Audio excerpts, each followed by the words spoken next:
Welcome to another edition of Eye on the Issues, and we are again talking about nuclear power. And there was a documentary released in the last year or so called the San Onofre Syndrome: Nuclear Power's Legacy. Gary Headrick is joining us now. Gary, tell us about your role in this situation. Well, thanks very much, Mike. I'm glad to have a chance to share my role because I think it's so critical to what Wyoming is considering right now. And they're hearing one side of the issue, but we have a different story that's really told very well by this documentary, 12 years of our meetings, and just, it's a good way, good insights to what the problems might be and what to anticipate or look for in Wyoming. Second. So Gary, tell us, where is the San Onofre nuclear power plant? The San Onofre Nuclear Generating Station, commonly known as SONGS, is about 7 miles from where I live in San Clemente. And the power plant is decommissioning right now. They have 134 canisters of nuclear waste, which amounts to 3.6 million pounds, right on the shore, 100 feet from the ocean and just above groundwater. So we have a lot of concerns about that. And there's been talk, obviously, about moving that nuclear waste further away from the ocean, maybe even out of California altogether. What's the status on that? Right. Of course, we all want the nuclear waste moved as quickly and as safely as possible, but we're concerned that the industry has so much influence. They've managed to pass legislation that reduces the amount of liability and safety features that were meant to protect us and the environment. So we're trying to say, hold on, let's don't make the wrong decision here because there's not a lot of time to get it right. And it's a real battle. That's why I think the San Onofre Syndrome movie is so helpful. It explains it much better. Right. Now, to get people, give them an idea of what happened there. So you've got the nuclear power station right on the coast there. You've got nuclear waste, and then whistleblowers got involved. What did the whistleblowers say? Right. My wife and I started San Clemente Green to create a sustainability action plan. And after we finished that, we were contacted by people at the nuclear power plant that were concerned when they reported safety violations to management, they would receive retaliation from management. So they contacted San Clemente Green, even though we hadn't done anything with the nuclear power plant, and we protected their identities. And there's a slide I want to show you. The man who really set the stage for us is a guy named Rick Busnardo. And you can see in the slide number 2 that there's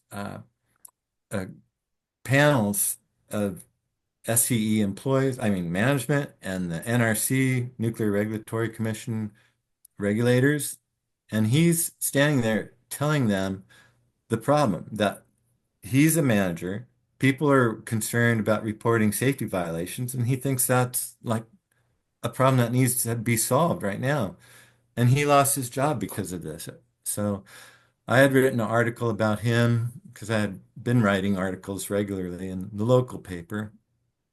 And then he, I think the best way to show it is there's a short little video about him, and it was done by Samuel Lawrence Foundation, but it compiled an interview I did with him. And I think it's very revealing to just hear it straight from his mouth.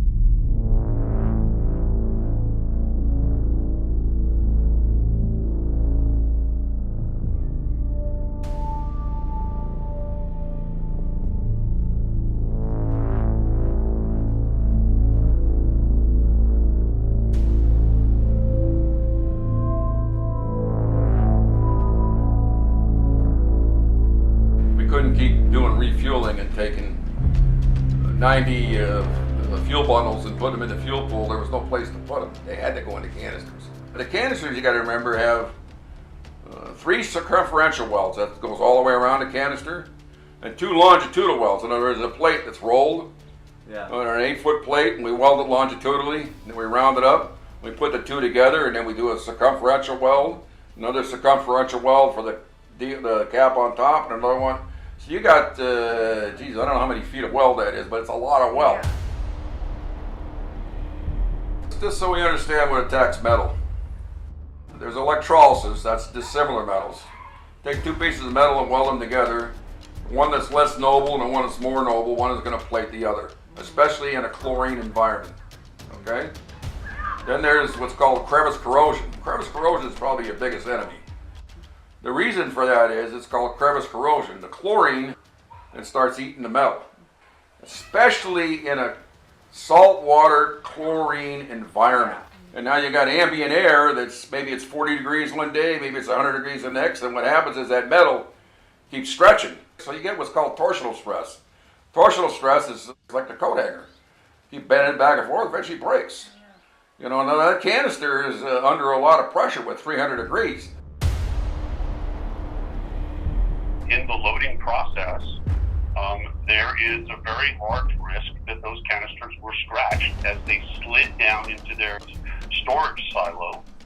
I have come to realize that the handling of the most hazardous material known on the face of the earth was in fact being handled like any other commercial waste product. Basic safety requirements have been waived or contorted in favor of expediency and cost. I know as an engineer and as a machinist, that is not going to last 10, 20, 30 years. It's just not going to last. It can't. Not on the ocean. Should something happen, it will leave portions of this country uninhabitable for not if hundreds, but tens of thousands of years. So Gary, let's explain kind of a little bit more about what was going on in the plant that was a problem that was obviously worrying people that worked there as well as local residents. Yeah, when in 2010, we just kind of wrapped up our sustainability action plan, and we were contacted by people working at the plant that were afraid of retaliation from management. And at the time, they were about to start up brand new steam generators, which is kind of like a radiator in a car. And they were concerned that the testing was not being done. They were going to start it without testing it. And there was an argument between all the engineers and said, like, should we do this or should we not? And they went ahead and tested the steam generators anyway. And just 11 months after they started, they failed. And they were supposed to last 40 years. So they just started using them right away so they did not test them. They just started using them. Right. They were behind schedule, behind budget, and they just said, let's go. So they did that, and what we found out later is the steam generators used to have a central column that sort of stabilized everything, but by removing that central column, they could put more tubes in and create more steam, which makes more electricity and more money. So they were supposed to report any changes like that, but they didn't, because visually you can't tell the difference between the two systems. So Mitsubishi built it the way SCE asked them to, and the 40-year window got shut down to 11 and millions of dollars down the tube, and eventually led to the shutdown, the permanent closure of San Onofre. We're moving forward. Where do things stand right now, given the fact that states like Texas, New Mexico, possibly Wyoming are considering being a nuclear waste storage site for the country? Yeah. Well, the problem basically comes down to the type of storage that was selected by Edison. So in 1986, Edison convinced the NRC, Nuclear Regulatory Commission, who convinced Congress that Congress should be responsible to pick up the nuclear waste by 1998. And in so doing, that allowed Edison to choose what I would call an inferior cask design, because it's only designed to last 20 years. It's very thin. You'll see in slide number 4 that the canisters that they selected are very thin, and they're not meant to last the way the rest of the world has stored canisters in robust containers, which is obvious to anyone when you see the picture and the comparison. So now we have a problem that there's no place to take the nuclear waste since Yucca Mountain got shut down. And these canisters are just on a, it's a race against time before they might leak or they might even explode because they build up hydrogen gas inside them over time. So the problem is that all of these 134 canisters that have been loaded in thin canisters now at some point need to be repackaged before they can be shipped. And if you look at the slide comparing the damage already done to the canisters, and you think those slides are 5 years old, and how many of the other 134 have been damaged in that way, then, if I was on the receiving end of that in Wyoming, I'd be very concerned. And I'm concerned as the person who's, we're hoping to get the waste moved, but we don't want to send it anywhere that ultimately it's going to fail. We have to take the chance ourselves to repackage the waste. And in the documentary, you'll see our solution that we believe makes sense is called rolling stewardship. So that means once we get these canisters packed into bolted thick casks and stored in a robust building protected from the environment and terrorism, all those things that they do it in Switzerland already. We're not reinventing the wheel. We just need to get it to that stage so that if there is a permanent repository that opens that, we're ready to ship them. But in the meantime, if there's not a place to ship these things, then at least we can repackage them if that time period goes by and there's damage, because the more sophisticated cask type, it's kind of interesting. They are bolted together instead of being welded together. And the bolted ones they have two lids actually. So you have one lid bolted on and then they slap another lid on top of that. And in between, they have instrumentation that can measure radiation, pressure, gas, all the things that would indicate there might be a problem inside without actually having to open it up.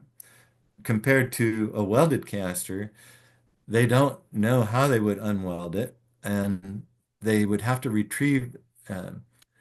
It's just it was short-sightedness that put us in this predicament.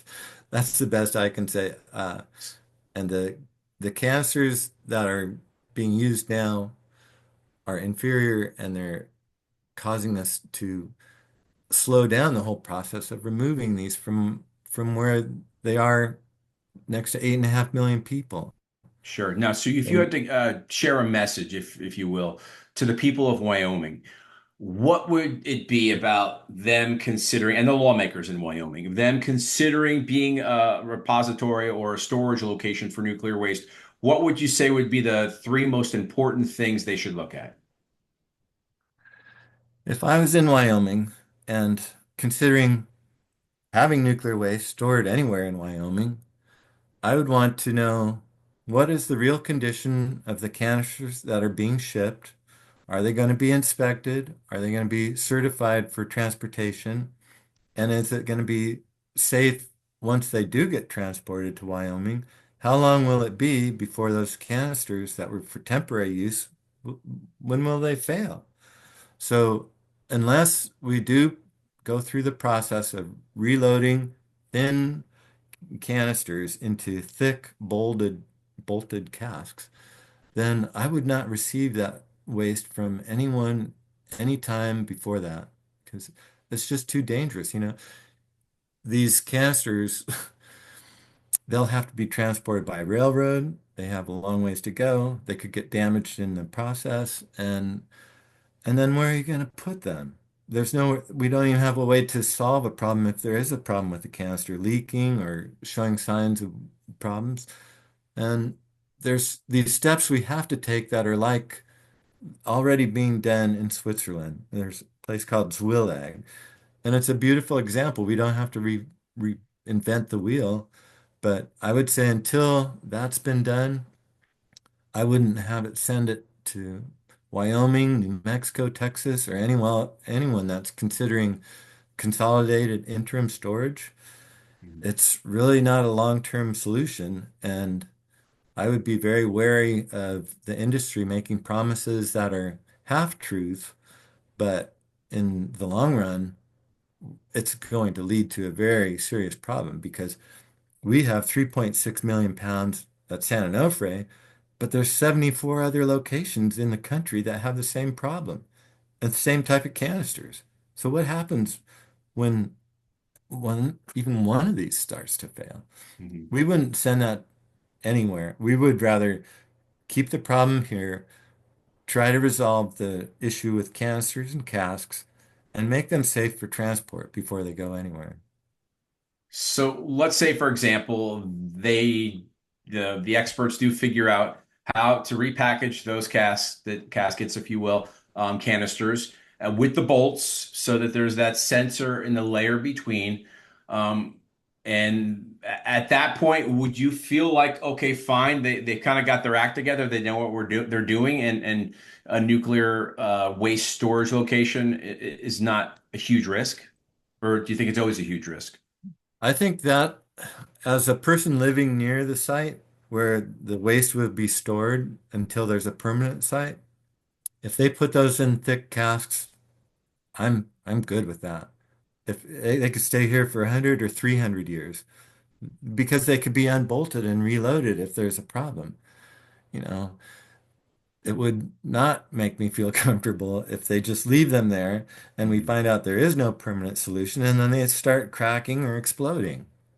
Right. It's it's really a race against time. Sure. So I think you're painting a pretty solid picture for the lawmakers in the state of Wyoming to kind of understand the process and understand the storage of and how it's been stored in the past and what needs to happen before any nuclear waste could possibly be moved to the state of Wyoming. So I think you're telling a pretty good story there. Is there anything we're not asking you about?